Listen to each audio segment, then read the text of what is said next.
नमस्कार, आपण पाहत आहात पीकेडी न्यूज चॅनल सदैव। मी आहे आपली होस्ट प्रियंका।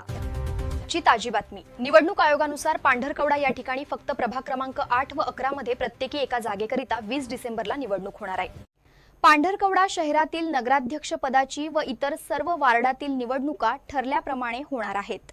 बाकी सर्व नगरसेवक पदाच्या नगर अध्यक्ष पदा जागेच्या निवडणुका ठरल्याप्रमाणे 2 डिसेंबर या तारखेला होणार आहे। 2 डिसेंबरला झालेल्या मतदानाचा निकाल 3 डिसेंबरला जाहीर करण्यात येणार आहे। यामध्ये कोणताही बदल करण्यात आला नाही। पांढरकवडा नगरपरिषद निवडणुकीचा रणधुमाळीने भरलेला प्रचार आता तापू लागला आहे।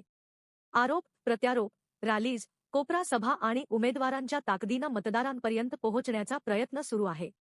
सगळीकडेच राजकीय तापमान चढलेलं दिसत आहे। शहरात प्रचाराचा जोरदार धडाका सुरू झाला आहे। 11 प्रभागांमध्ये होत असलेल्या या निवडणुकीत एकूण 22 नगरसेवक निवडले जाणार आहेत।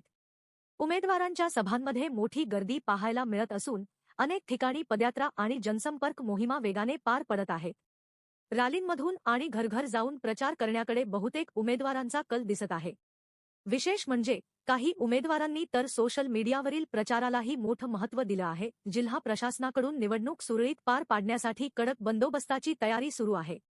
मतदान केंद्रांवर अतिरिक्त सुरक्षा व्यवस्था, सीसीटीव्ही निरीक्षण आणि उडणाऱ्या पथकांची देखील नियुक्ती केली जात आहे। निवडणूक आयोगाच्या नियमांनुसार 1 डिसेंबर रोजी रात्री 10 वाजेपर्यंतच सर्व प्रचार परवानगी असेल।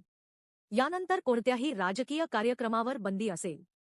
आता सर्वांचंच लक्ष मतदार कोणाला पसंती देणार याकडे लागले आहे। पाहत रहा पीकेडी न्यूज चॅनल।